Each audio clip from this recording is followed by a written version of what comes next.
चलिए देखिए लवक, क्या है लवक? लवक को इंग्लिश बोलते हैं प्लास्टिड बोलते हैं। क्या बोलते हैं? प्लास्टिड। क्या कहते हैं? प्लास्टिड। प्लास्टिड की खोज के लवक की खोज हेकल ने किया है। किसने किया भैया? हेकल ने किया है। किसने किया भैया? हेकल ने सन 1865 में। किसमें? 1865 में। 1865 में हेकल नामक वैज्ञानिक ने क्या किया है? लवक की खोज। लवक केवल क्या होता है? पादप कोशिकाओं में पाया जाता है। लवक केवल किसमें पाया जाता है? पादप कोशिकाओं में, जंतु कोशिकाओं में नहीं पाई जाती है।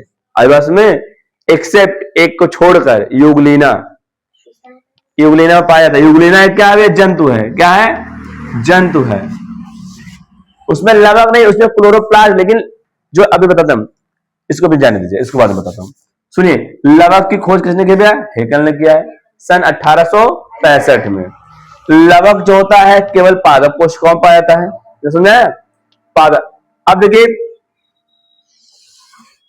ये निम्न प्रकार, ये निम्न 3 प्रकार के होते हैं। निम्न 3 प्रकार के होते हैं। पहला होता है भैया, क्या होता है? वर्णी लवक। क्या होता है भैया? वर्णी लवक।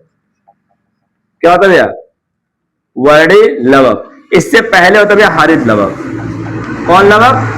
हरित लवक। क्या होता है? हरित लवक। पहला हरित लवक, दूसरा वर्णी लवक, तीसरा है आवर्णी लवक। तीसरा क्या भैया? आवर्णी लवक। अब सुनिए हरित लवक क्या होता है। हरित लवक को इंग्लिश में बोलते हैं क्लोरोप्लास्ट। क्या बोलते हैं? क्लोरोप्लास्ट। हाँ, अब सुनिए, देखिए मैंने कहा लवक कितने प्रकार का होता है? 3 प्रकार का होता है। कितने प्रकार का होता है? 3 प्रकार का होता है। पहला है हरित लवक। यही जंतु कोशिका में जो यूग्लिना बताया ना, यूग्लिना, यूग्लिना क्या होती है भैया? ये जंतु कोशिका और पादप कोशिका के बीच की संयोजक कड़ी होती है। अब इसमें यूग्लिना एक ऐसी एक कोशिकीय जंतु होती है जो पादप कोशिका और जंतु कोशिका दोनों के बीच क्या होती है? संयोजक कड़ी होते हैं। ये एक ऐसी जंतु है जिस, देखिए पादप कोशिका में केवल लवक पाया जाता है। केवल किसे पाया जाता है? लवक किसे पाया जाता है? पादप कोशिका में। लेकिन उसके जो 3 प्रकार है, 3 प्रकार में हरित लवक, ये हरित लवक एक ऐसा जंतु है जिसका नाम है यूग्लिना। जिसका नाम क्या है? यूग्लिना। यूग्लिना में हरित लवक पाया जाता है। एक्सेप्ट अपवाद कह सकते हैं, और किसी भी जंतु में हरित लवक या लवक नहीं पाया जाता। लेकिन एक ऐसा जंतु है जिसका नाम क्या है? यूग्लिना। यूग्लिना में क्या होता है? हरित लवक पाया जाता है। कितना समझाया भैया? आया समझ में? क्यों मंटू? आया ना? ठीक, अब सही है, ऐसे रहिए। यूग्लिना, यूग्लिना में देखिए क्या है? जंतु कोशिका। क्यों? अब देखिए ये जंतु है लेकिन इसके अंदर लवक क्या है? हरित लवक है। क्या है? हरित लवक। अब सुनिए हरित लवक का कार्य क्या होता है। हरित लवक, हरित लवक क्या करता है? पौधों को हरा रंग प्रदान करता है। जो पत्तियां हरी रंग दिखती है ना, किसके कारण? देखिए हरित लवक में, किसमें भैया? हरित लवक में एक वर्णक पाया जाता है। क्या पाया जाता है? वर्णक। क्या पाया जाता है? वर्णक। या इसे कोई तो, इस वर्णक को हम लोग इंग्लिश बोलते हैं पिगमेंट पाया था। क्या पाया था भैया? पिगमेंट। हरित लवक में क्या होता है? एक वर्णक होता है, उस वर्णक को हम लोग बोलते हैं क्लोरोफिल। क्या बोलते हैं? क्लोरोफिल कहते हैं। क्या कहते हैं?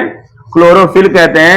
इस क्लोरोफिल को हिंदी में बोलते हैं भैया पर्णहरिम बोलते हैं। क्या बोलते हैं? पर्णहरिम।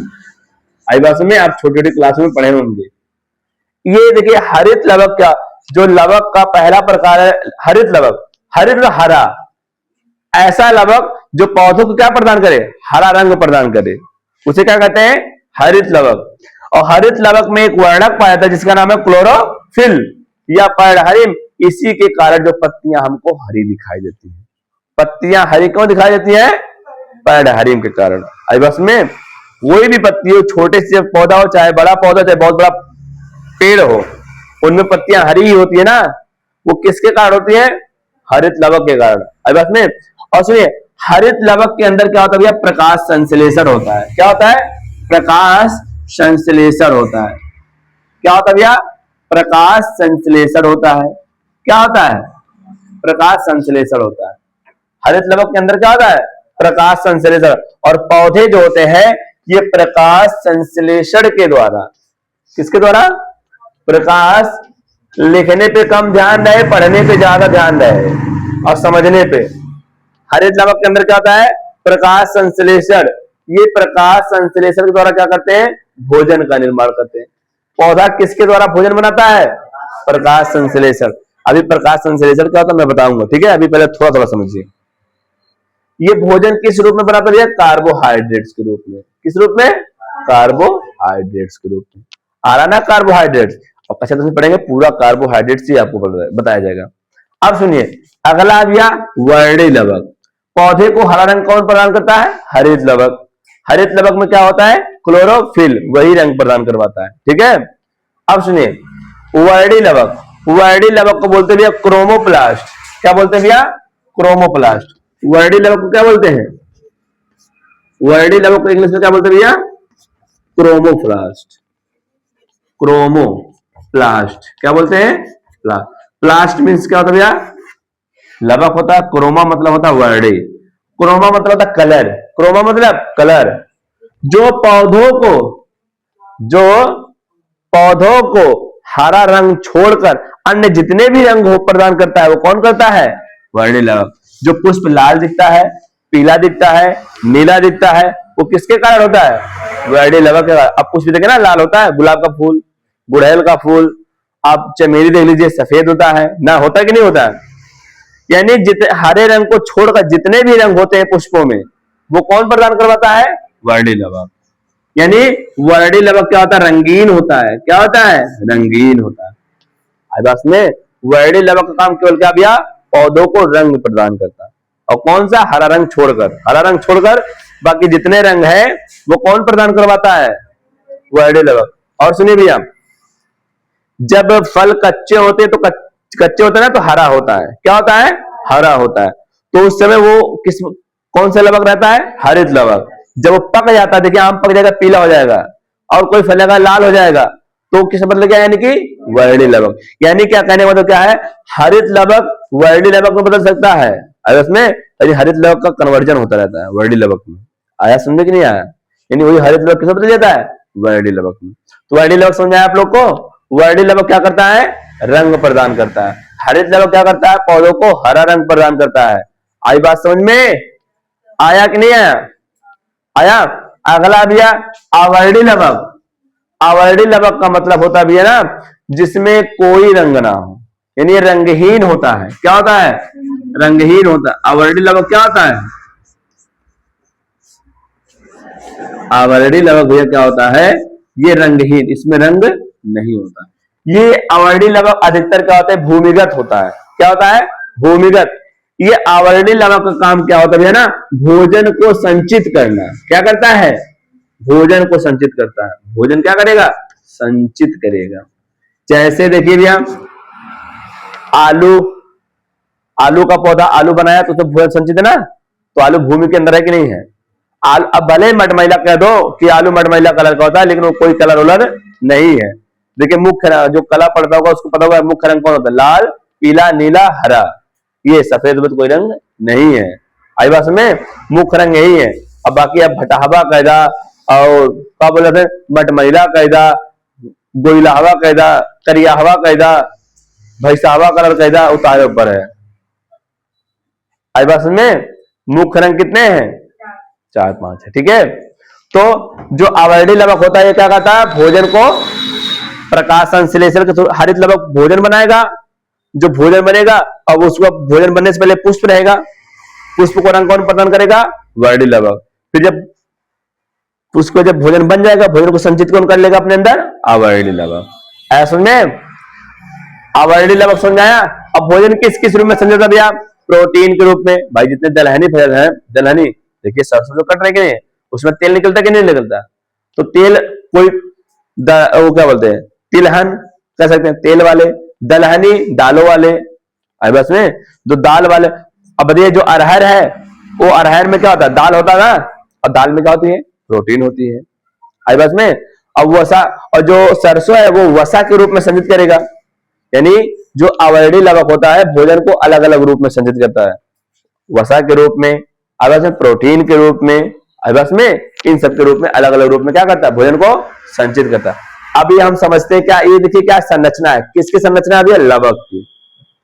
किस संरचना है, लवक की संरचना। आया समझ में, आया कि नहीं आया? जितना मैं बताया था सबको समझ में आया? लवक की खोज किसने किया है? चलिए भैया, अब हम लोग क्या समझते हैं, क्या समझेंगे हम लोग? पूरे लवक की संरचना समझेंगे, ठीक है? अभी इसी में बताएंगे मेरे, अभी इसी संरचना, इसी में आइए समझ में, एकदम ध्यान पूर्वक समझिएगा भैया, एकदम ध्यान पूर्वक। देखिए लवक, जो देखिए ये लवक की संरचना है। लवक दोहरी झिल्ली से घिरी होती है, किस झिल्ली से? दोहरी झिल्ली से। आई बस में। अब देखिए अंदर जो होता है, अंदर लवक के अंदर तरल पदार्थ भरा होता है। क्या भरा होता है मेरे बाबू? तरल पदार्थ। इस तरल पदार्थ को हम लोग स्ट्रोमा कहते हैं। क्या कहते हैं? स्ट्रोमा कहते हैं। ये स्ट्रोमा के अंदर, स्ट्रोमा के अंदर क्या होता है भैया? सिक्के के समान ढेर रखे। देखिए सिक्के के समान रखा कि नहीं रखेंगे? सिक्के के समान क्या होता है? समूह होता है। इन समूहों को हम लोग ग्रेना कह देते हैं। क्या कह देते हैं? ग्रेना। स्ट्रोमा के अंदर यानी लवक के अंदर जो तरल पदार्थ भरा होता है, उस तरल पदार्थ में सिक्कों के समान कई समूह होते हैं। सिक्कों के, इन सिक्कों को हम लोग क्या कह देते हैं भैया? ग्रेना कह देते हैं। समूहों के, समूहों को क्या कहते हैं? ग्रेना कहते हैं।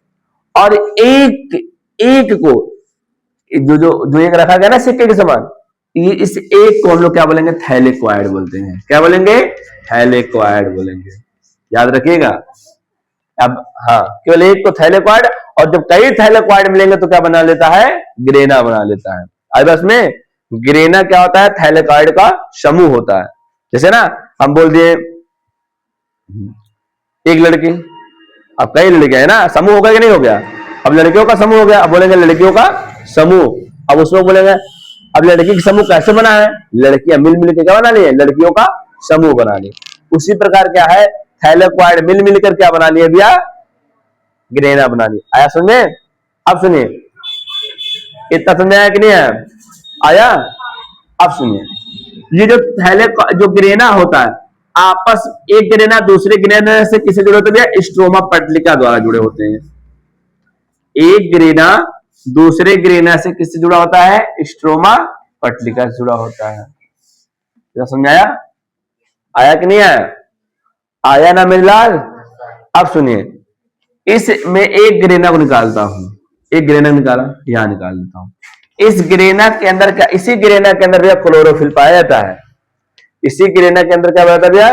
क्लोरोफिल पाया जाता है। क्या पाया जाता है?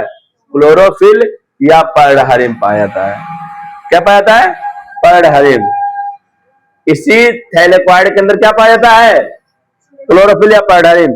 अब इसी पर्णहरिम के अंदर क्या होता है? प्रकाश संश्लेषण होता है। क्या होता है? प्रकाश संश्लेषण। अब प्रकाश संश्लेषण थोड़ा आप जान लीजिए, अच्छा तो पूरा डिटेल पढ़ेंगे इसके बारे में, ठीक है भैया? प्रकाश संश्लेषण पहला ही लेसन पढ़ेंगे आप बायोलॉजी में। इंग्लिश होती है फोटोसिंथेसिस।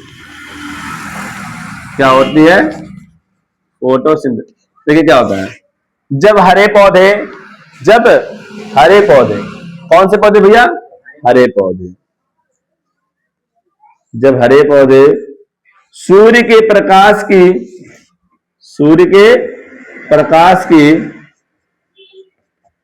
ठीक है, जब हरे पौधे सूर्य के प्रकाश की उपस्थिति में मृदा से जल, वायुमंडल से कार्बन डाइऑक्साइड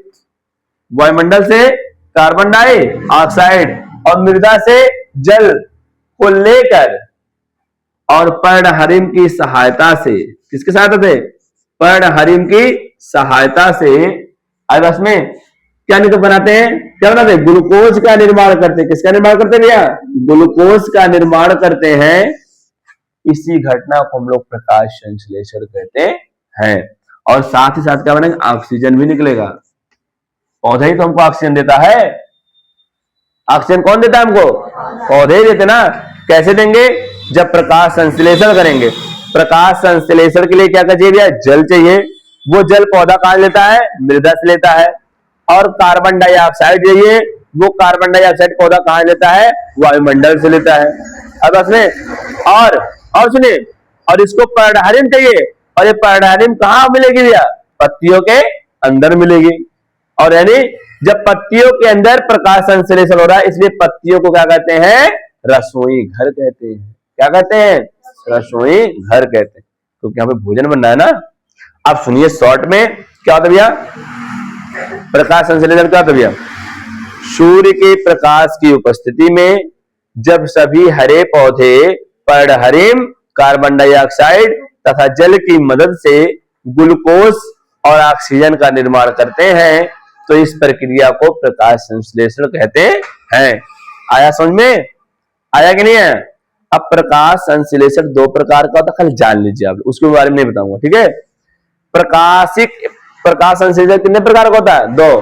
पहला होता है प्रकाशिक अपक्रिया, दूसरा होता है अप्रकाशिक अपक्रिया। पहला क्या होता है भैया? प्रकाशिक अपक्रिया, दूसरा क्या होता है? अप्रकाशिक अपक्रिया। प्रकाशिक, अब सुनिए ध्यान सुनिए, यही पूछेगा, प्रकाशिक अपक्रिया कहाँ होती है भैया? ग्रेना में होती है। ये याद रखिए, ये मैं पूछ सकता हूं। प्रकाशिक अपक्रिया कहाँ होती है? ग्रेना में होती है। प्रकाशिक अपक्रिया कहाँ होती है? ग्रेना में होती है। और अप्रकाशिक अपक्रिया कहाँ होती है? स्ट्रोमा में होती है। अप्रकाशिक अपक्रिया कहाँ होती है? स्ट्रोमा में होती है। आई बात समझ में? कितना समझ आया?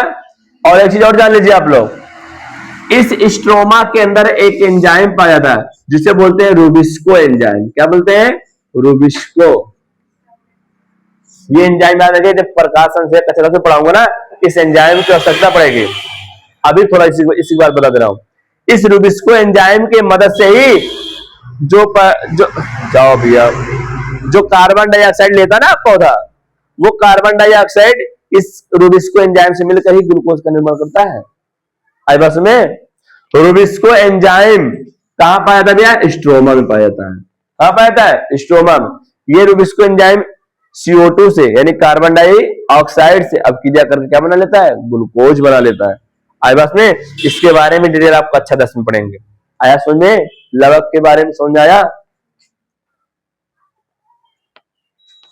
चलिए